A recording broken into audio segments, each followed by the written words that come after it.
Venezuela, arriba los corazones. ¿La vida qué es? La vida es un contrapeso. ¿Qué hora es? Es la hora de contrapeso. La información y opinión en Canal I, la balanza de la opinión. Bueno, recuerden que tenemos los puntos de contacto, @contrapeso3, @contrapeso25. Tenemos www.wilmerrosas.com y el canal YouTube. Además, estamos siendo retransmitidos por Radio Rumbos 670M y por la 100.5 FM de Guarenas, Guatire. Hoy tenemos un escritor, analista político, profesor universitario. Aquí está Manuel Malaver. Gracias, Manuel, por haber venido al espacio.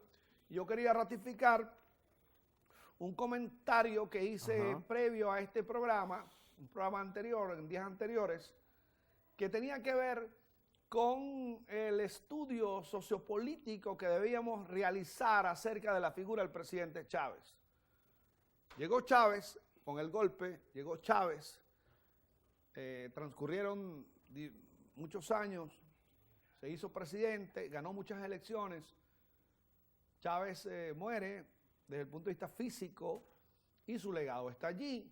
Yo decía que quien no acepte esa realidad o no vive en el país o no quiere hacerlo, en consecuencia tiene que tomar otra frontera.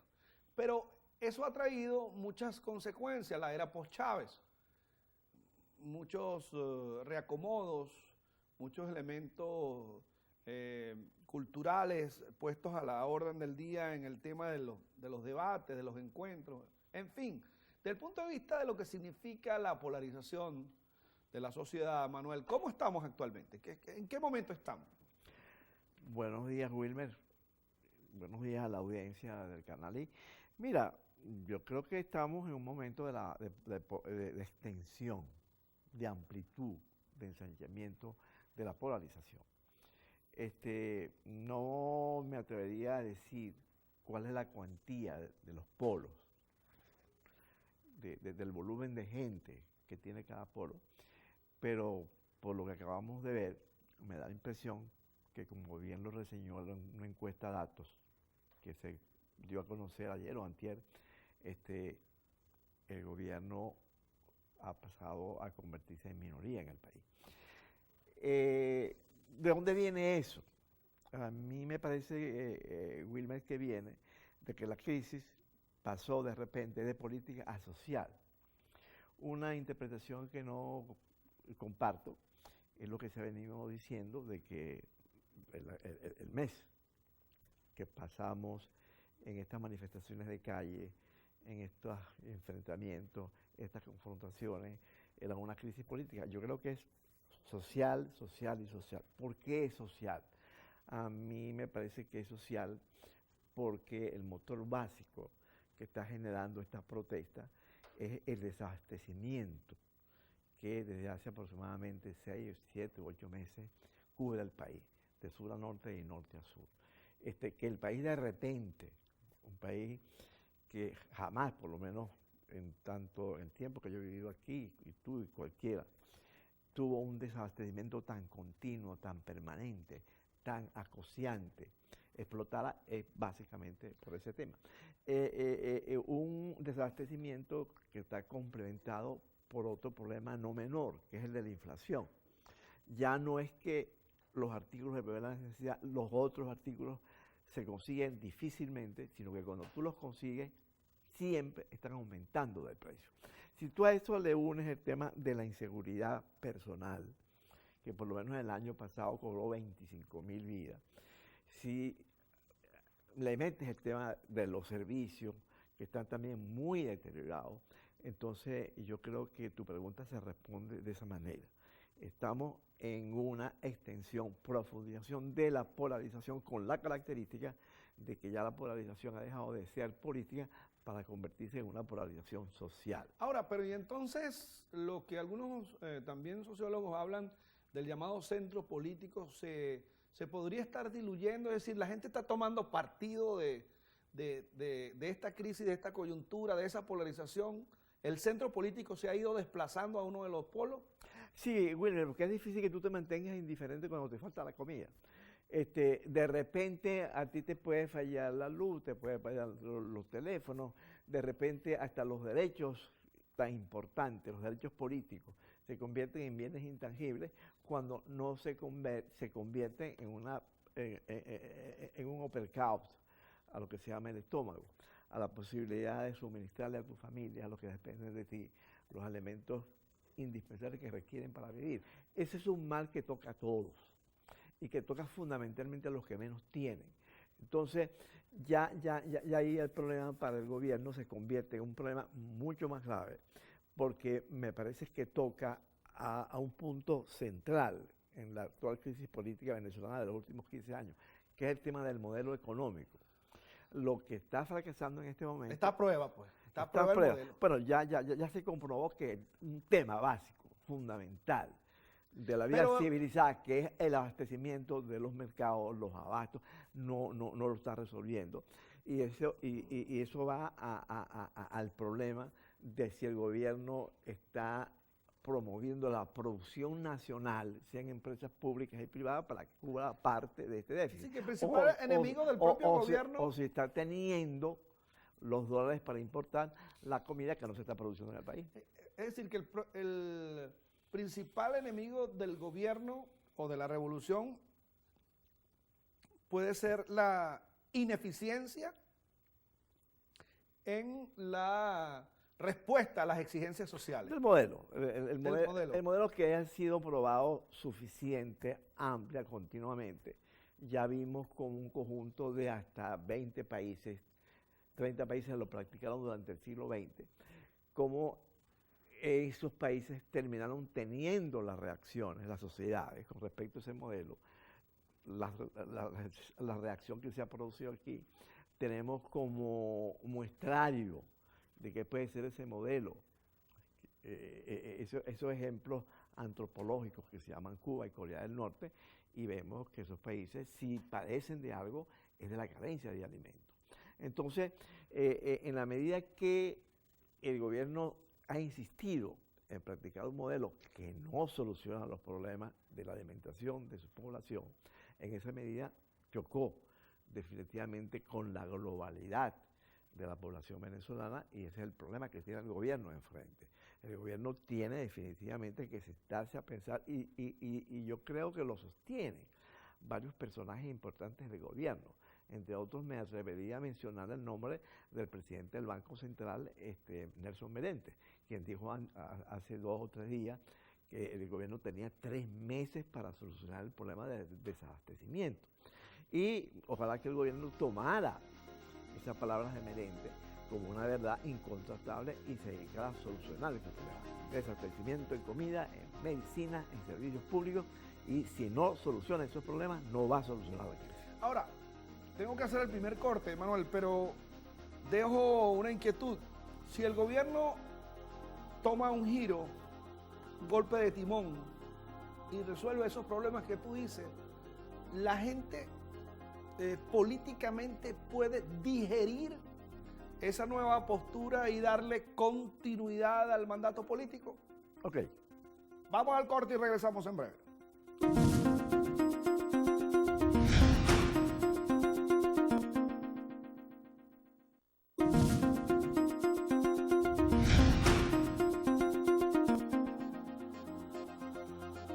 Continuamos con Manuel Malaver en el día de hoy. Yo hablaba de si es posible una continuidad en el mandato político, en el ejercicio del poder político, si la gente entiende que tú diste un golpe de timón, un viraje, y resuelve los principales problemas. Es decir, la gente podría entonces aceptar y decir, bueno, el socialismo rectificó, vamos a darle continuidad. Sí. Mira, las manifestaciones que se vieron en el país, tanto las estudiantiles como las de amas de casa, como las de ciudadanos, otro tipo de ciudadanos comunes y corrientes, no dijeron nunca que querían tumbar el gobierno. Dijeron que querían básicamente que el gobierno se sentara, que dialogara, que discutiera el problema político y económico nacional, el problema político, económico y social, y que de conjunto con la sociedad agendara una cantidad de soluciones con los plazos en que debían cumplirse y en que debían ya ofrecerse soluciones al país. Porque en la crisis hay muchos elementos, Wilmer, curiosos, extraños, que es bueno traerlos al tapete. ¿Por qué un país que tiene una población relativamente pequeña, que son 28, 29 o 30 millones de habitantes, porque es un país que sigue teniendo un ingreso en divisas bastante voluminoso, grande, cuantioso, como es este precio del crudo de $100 al barril promedio? ¿Por qué no tienen los recursos para solucionar estos problemas? O para promover una gran política productiva nacional en alianza con el sector privado. Me refiero en este caso a la producción agrícola y ganadera. ¿O por qué en su defecto no tiene dólares para importar comida? Esa es la pregunta, me parece clave de la situación política nacional. De repente un país que no llegó a pasar nunca por este problema, ni siquiera cuando el petróleo subió a 7, 8, 10, 15 dólares el barril, llegó a tener una crisis de desabastecimiento tan grande. ¿Por qué en el momento en que pasamos por un ciclo alcista de los precios del crudo, en que llegaron a 128 dólares al barril, porque inmediatamente después que los precios bajan a 100, no bajan a 7, entramos en esta suerte de fosa del hambre, de la escasez? ¿Qué se hacen los recursos en Venezuela? ¿Dónde van a parar? ¿Quién es el beneficiario de esta colosal riqueza que aparentemente llega a cualquier hogar, a cualquier bolsillo, menos al bolsillo de los venezolanos? Entonces, estos problemas yo creo que se deberían discutir a fondo en una mesa de diálogo, una mesa donde se respeten las opiniones. Claro, pero a la par de eso, un sector, no diríamos toda la oposición, critica a sus líderes, a sus dirigentes, porque acuden al llamado del presidente. Entonces, ¿en qué situación podemos estar allí? ¿Cómo se puede interpretar eso? Porque o van a conversar o no van. Pero yo creo que es beneficioso para el país, incluso para la propia dirigencia política, entrar en el escenario del debate donde te llaman. Porque, en definitiva, Manuel, allí hay un presidente en ejercicio. Entonces, ¿qué es lo que tú quieres? No, yo no voy a debatir contigo hasta que tú te vayas. Eso no puede ser así. No, pero hay también unos líderes de la oposición. Ajá. O sea, es un problema social, dije, pero que atañe, cuya solución atañe a los líderes, a los dirigentes de los pueblos. Porque uno puede decir, por ejemplo, sí, vamos a solucionar el problema de la crisis con el diálogo, y por el gobierno va a ir Manuel Malaver, y yo iría por la oposición, rectifico. Por la oposición iría Manuel Malaver y por el gobierno iría Taleb al-Sami. O sea, los dos no tenemos la capacidad, la propiedad, las posibilidades de solucionar ninguna crisis, porque yo ni siquiera vivo en el estado de agua. Entonces, tiene que ir el gobierno en su máxima representación y la oposición en su máxima representación. No importa que la oposición, como toda oposición democrática, tenga distintas voces y voces que a veces se contrarían. Pero sí hay líderes reconocidos de la oposición, y yo diría que Enrique Capriles es un líder reconocido de la oposición. Otro puede ser la gente de Leopoldo López, otro puede ser Ramón Guillermo Veleo. Estoy sentado con cualquiera de esos líderes, María Corina Machado, o con todos, y vamos a discutir los problemas del país.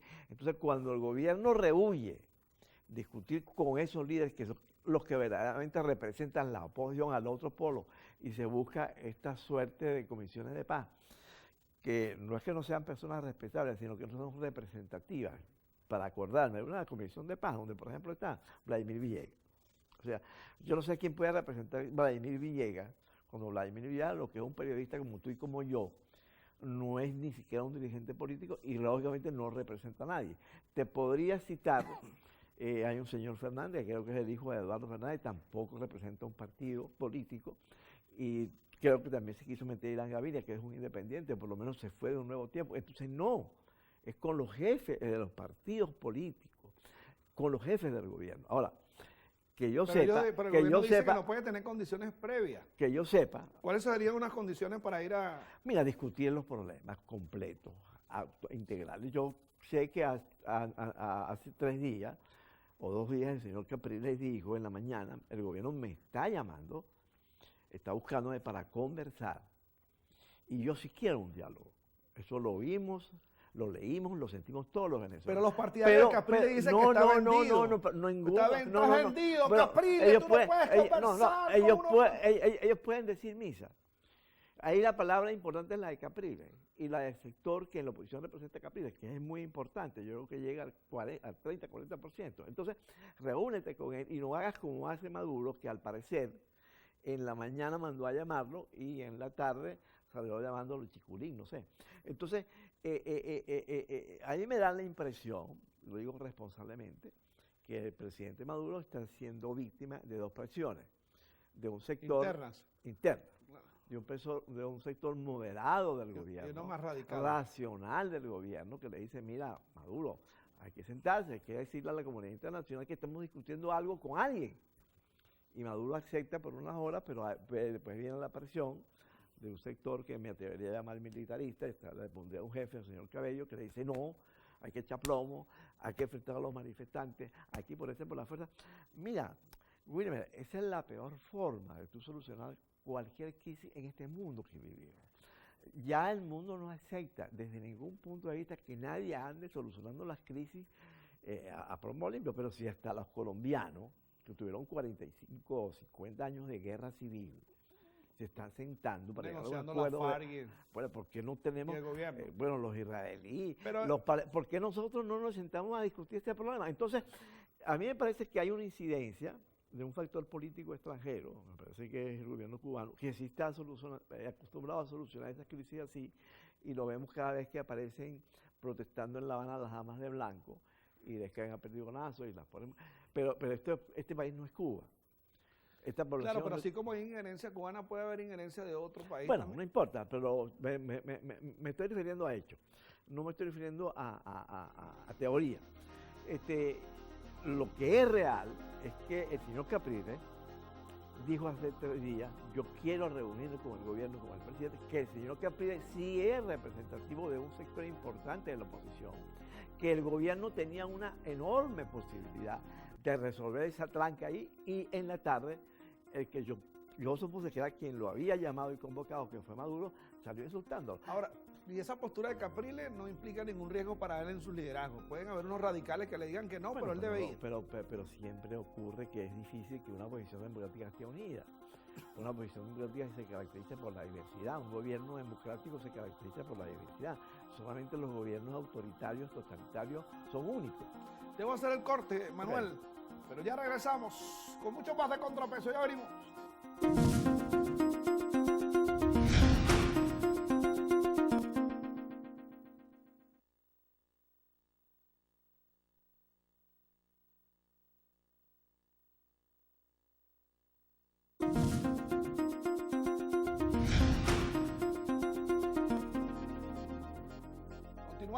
Manuel Malaver nos hace el honor de estar con nosotros. Bueno, los estudiantes salieron en una protesta o la iniciaron. Ellos tuvieron el ímpetu, la actitud de iniciar una protesta con relación al tema de la inseguridad, pero luego eso ha devenido en diferentes manifestaciones, algunas más contundentes, otras menos, unas más creativas que otras. Sin embargo, en hechos de violencia, el gobierno llama la atención con respecto al tema de la guarimba y dice, bueno, pero eso no es nada pacífico. ¿Cómo entonces se pudo haber desvirtuado la protesta en Venezuela?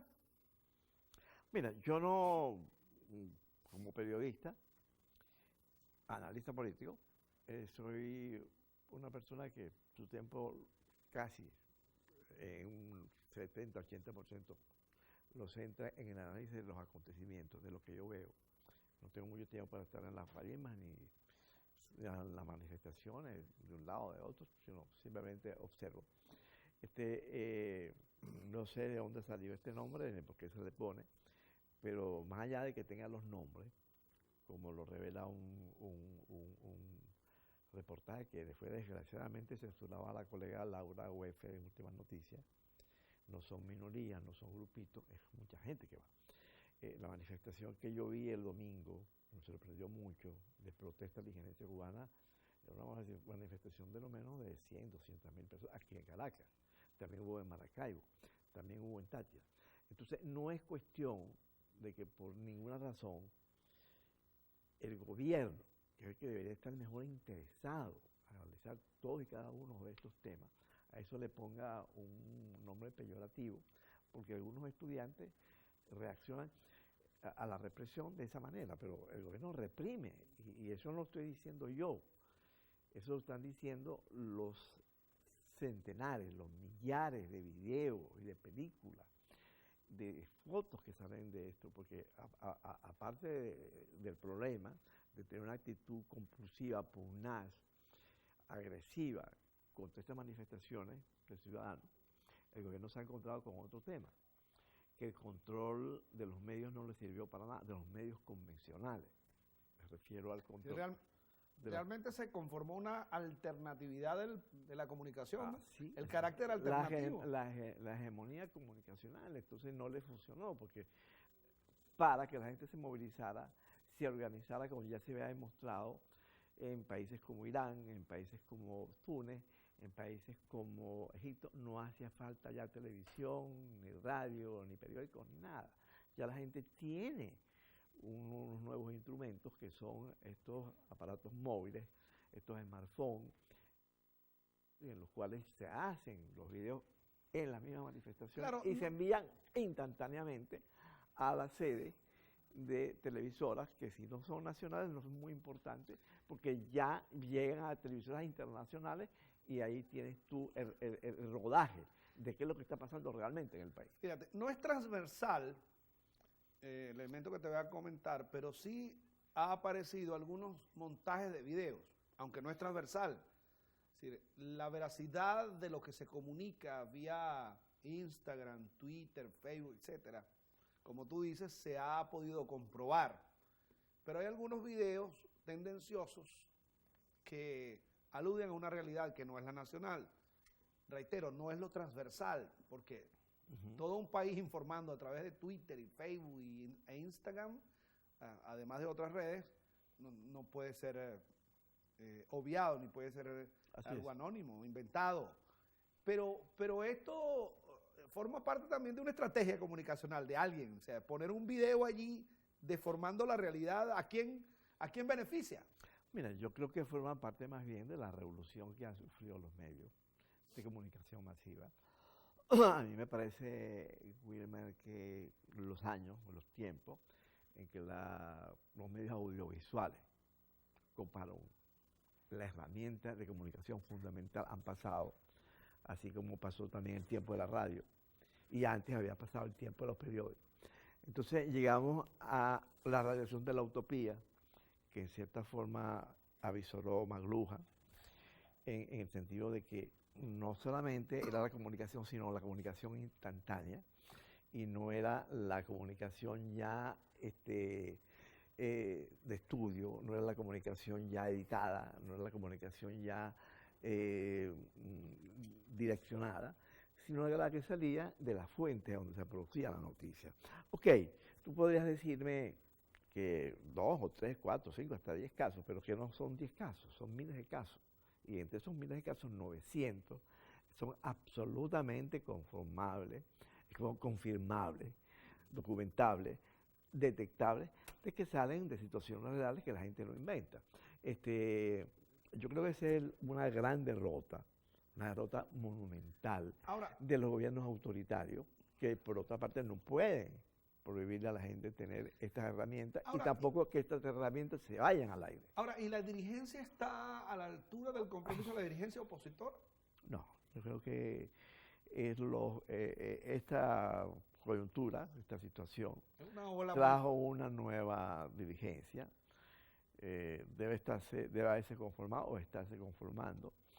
Ese es otro problema que surge para la dirigencia tradicional, que es decir, porque la dirigencia opositora convencional tiene otra mesa de diálogo, que es con estos dirigentes nuevos que surgieron después de estos hechos, estos sucesos, esta jornada, y de alguna manera o conformar una situación, una dirección común, o quién sabe qué puede pasar ahí.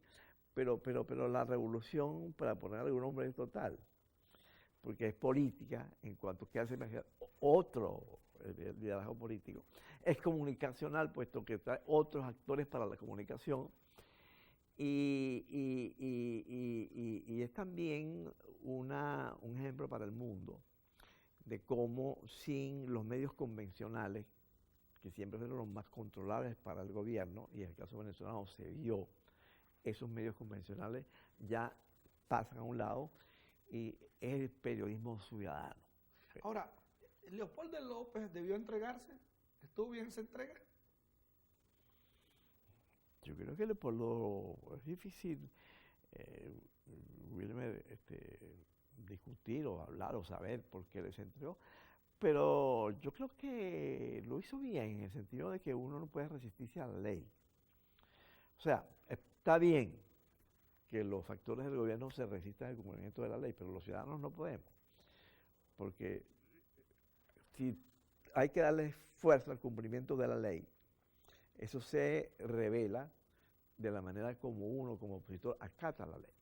Ayer vi un ejemplo patético de eso y conmovedor, y aunque no me sorprendió, Teodoro Pekov, con sus años, Teodoro Pekov que está enfermo, yendo a presentarse a una fiscalía, a darse enterado de un juicio que se le sigue, y a su vez introduciendo una demanda contra un funcionario público, el segundo funcionario público del país, y a mí me parece que así como lo hizo Teodoro, lo está haciendo Leopoldo, y lo hacen muchos venezolanos, que bueno, que lo único que protestan son las detenciones ilegales. Pero por ejemplo, Vecchio, que anda en la clandestinidad, está lanzando videos en YouTube y dice que posteriormente se puede entregar. Eso. Sí, yo creo que todos los que han alzado su voz en esta coyuntura, como Vecchio, han dejado a la puerta abierta de entregarse. El mismo general Viva, que ya sabemos cómo se presentó ante la televisión del mundo, ha dicho que si se cumplen ciertas condiciones, él se entrega. Entonces no es problema de entregarse o no entregarse, es el problema de que tu detención esté ajustada a la ley. Okay. Vamos a hacer un nuevo corte, regresamos en breve.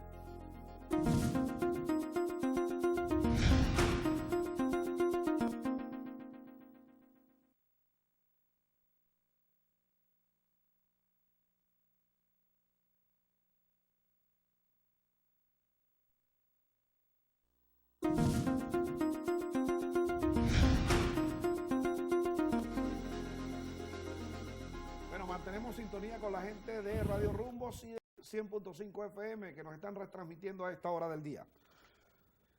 Los estudiantes están hablando de juntas patrióticas en el país. Y algunos dicen, voceros de gobierno y otros de sectores más independientes, dicen, bueno, pero eso no tiene asidero. Yo recuerdo las juntas patrióticas, podemos revisar en la historia lo que Sí. han sido, ¿no? Época independentista, época posgomecista, acercamiento a Pérez Jiménez, en fin. Pero, ¿hay posibilidades de una junta patriótica en este momento? ¿O cómo ve, Manuel, esta denominación o esta adjetivización de lo que significa un movimiento político en este momento?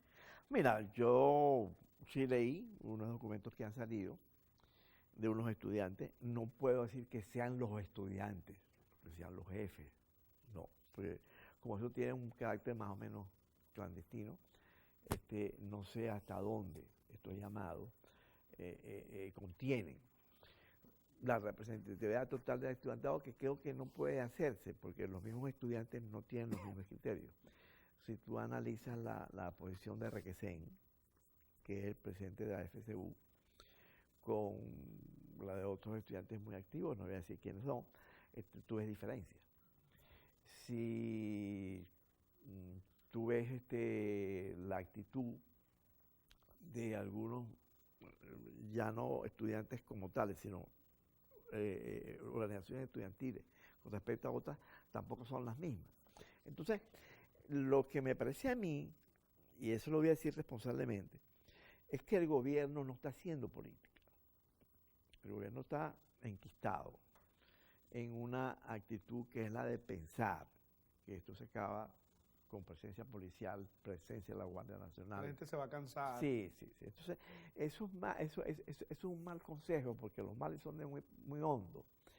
Y el gobierno no puede instrumental algo que sí podría acabar con esas protestas, que es montar una dictadura estalinista, castista, totalitaria tipo Cuba, la URSS. No, no. Entonces, mientras no haya comida, no haya alimento, no haya medicina, no haya implementos médicos, la gente se muera en los hospitales porque no hay personal o no hay medicamentos. La gente va a seguir protestando. Y si el gobierno no le da respuesta a esto, Wilmer, la crisis va a continuar profundizándose. Claro. Y la única forma de tú ponerle fin a esto es acabar con ese modelo estatólatra, intervencionista de Estado, paternalista, que ya sabemos insostenible en el tiempo. Los estudiantes han dado muestra a lo largo de la historia, muy contadas, de su participación, de cómo pueden ser detonantes de actitudes, de impulsos, de movimientos, de movilizaciones. Y hay algunos movimientos estudiantiles que sí nacieron para derrocar presidente. Tú sabes mucho de eso en tus escritos, en tus libros. Golpes de Estado, la generación del 28, la generación del 58, en fin. ¿Tú crees que esta generación de estudiantes o de esta dirigencia estudiantil o este movimiento estudiantil actual esté procurando tumbar al gobierno? Sí, vuelvo a lo mismo. No se ve como un movimiento estudiantil unificado, no se ve que sus voces están diciendo siempre una sola línea. Evidentemente fue un movimiento aluvional que corrió por las características que ya te he dicho.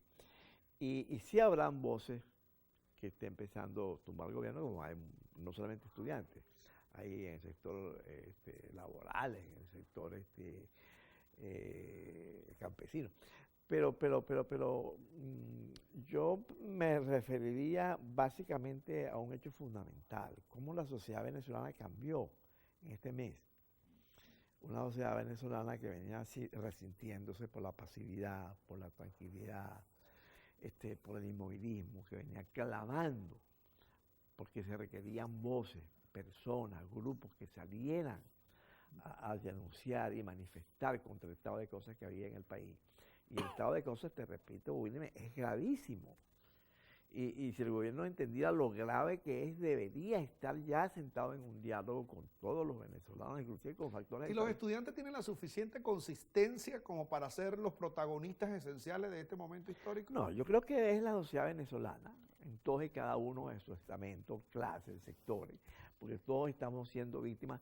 Anda, y yo eso sí lo hago, más que ir a manifestaciones, anda a las colas de los mercados, anda a las colas de los supermercados, de los abastos, para que te consigas con negros, blancos, jóvenes, viejos, chavistas, antichavistas. Hay algo, Wilmer, que te quiero señalar, y que no quiero perder la oportunidad de decirlo. Hay dos formas de tú calibrar en la calle cuál es el apoyo que tiene X o tal proyecto político. La forma es calibrando, analizando, viendo, graficando los volúmenes de gente que lleva uno y otro a la calle.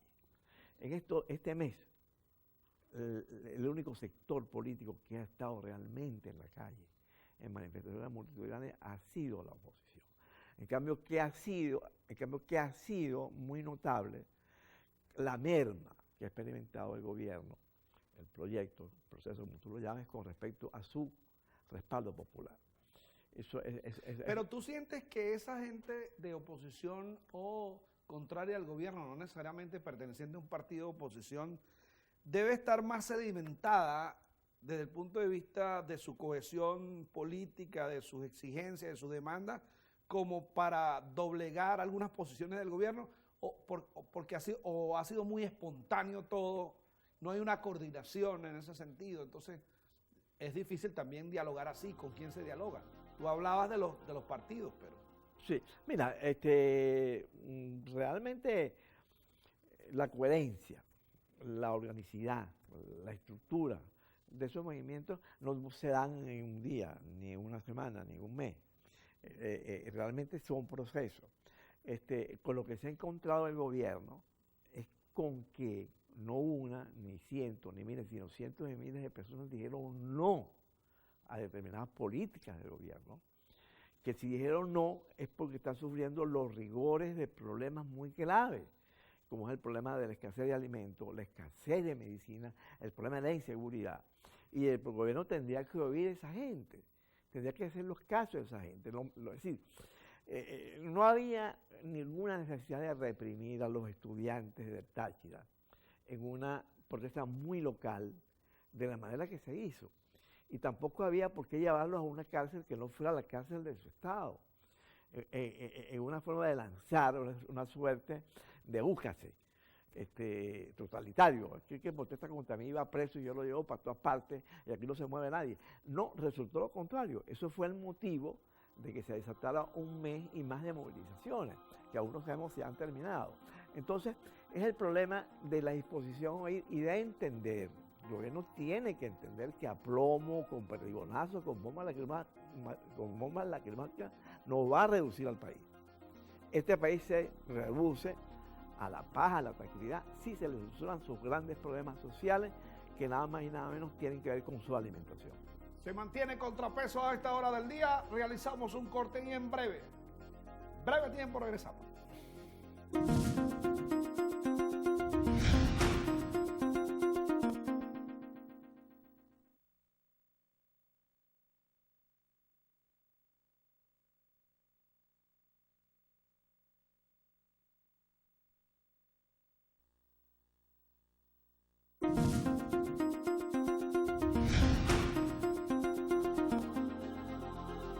Bueno, hemos estado recorriendo el país. Nueva Esparta, Táchira, Carabobo, Valencia, Puerto Ordaz, Mérida, en fin, hemos estado viajando. Sí. Ciertamente la gente dice, tenemos el derecho a la protesta, queremos seguir protestando por las exigencias que no han sido cubiertas, por las expectativas no cumplidas, pero también la gente se cansa del tema de la dificultad para movilizarse. Y algunos dicen, siendo de oposición, bueno, ¿y cuándo regresará la tranquilidad? ¿Cómo regresa la tranquilidad a este país?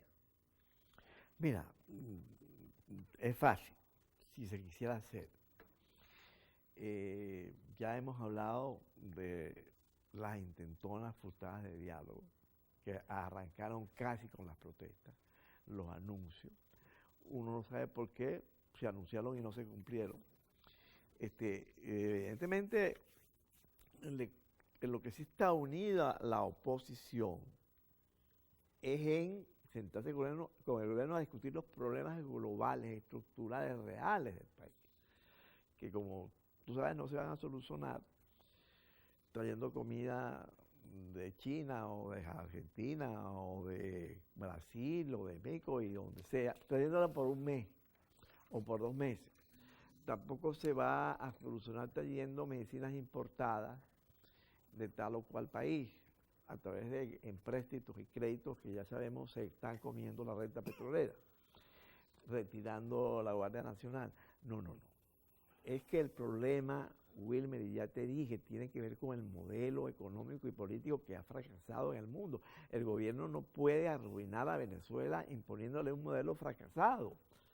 Un modelo que ya reveló, si no hay un solo país en el mundo que diga que es socialista, en la cual la gente coma, la gente tenga medicina, la gente pueda viajar, la gente tenga... Ese es el debate en profundidad. Claro, Ese es el debate. Y llegó el momento de hacerlo. Claro, pero frente a eso, Manuel, si el gobierno viene y da respuestas contundentes, digamos en el próximo mes, sobre el tema del abastecimiento, sobre el tema de la inseguridad, ¿tú crees que la gente va a decir, bueno, me resolviste el problema de la comida y de la inseguridad?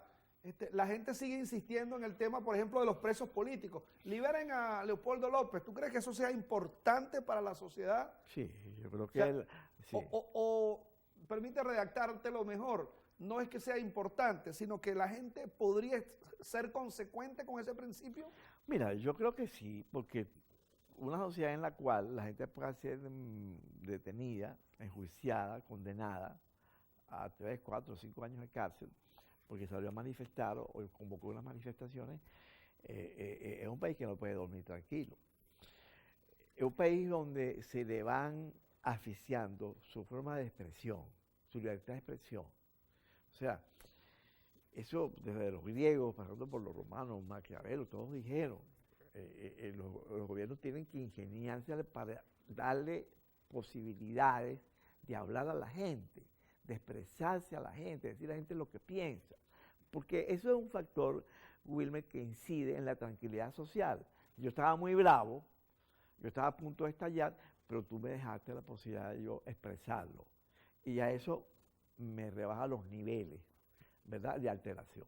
Igual manera, si yo voy a un carro o llego a mi casa y prendo un televisor y está una persona hablando, criticando al gobierno, sus políticas, y yo coincido con él, eso también me alivia. Entonces, lo que tú no puedes es quitarme los alimentos, quitarme la medicina, quitarme el derecho a la vida, el derecho a la libertad, y además no me dejas gritar, no me dejas expresarme.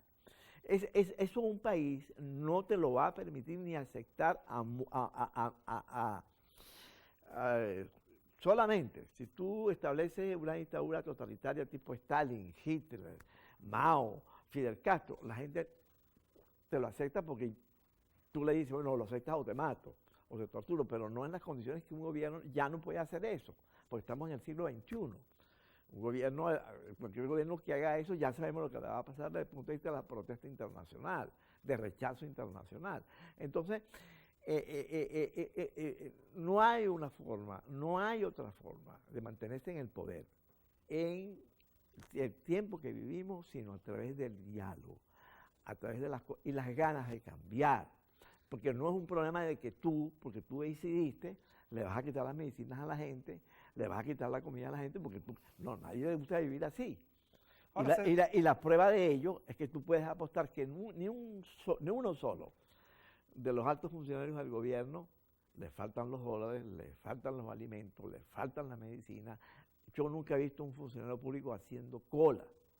Entonces, ¿por qué tenemos los ciudadanos que sean las víctimas de un capricho, de un fanatismo anacrónico, de modé? Ahora, ciertamente intereses foráneos están coincidiendo con condiciones internas, porque fíjate, a la gente de La Dolorita, o a la gente de Caucagua, o a la gente de Puerto Ordaz le están diciendo, mire, es que el imperio yanqui quiere que usted no tenga papel toalé. No, si usted no tiene, no tiene, pues, y usted protesta por eso. Y antes había. Por eso, pero ciertamente hay intereses sobre Venezuela o viendo a Venezuela.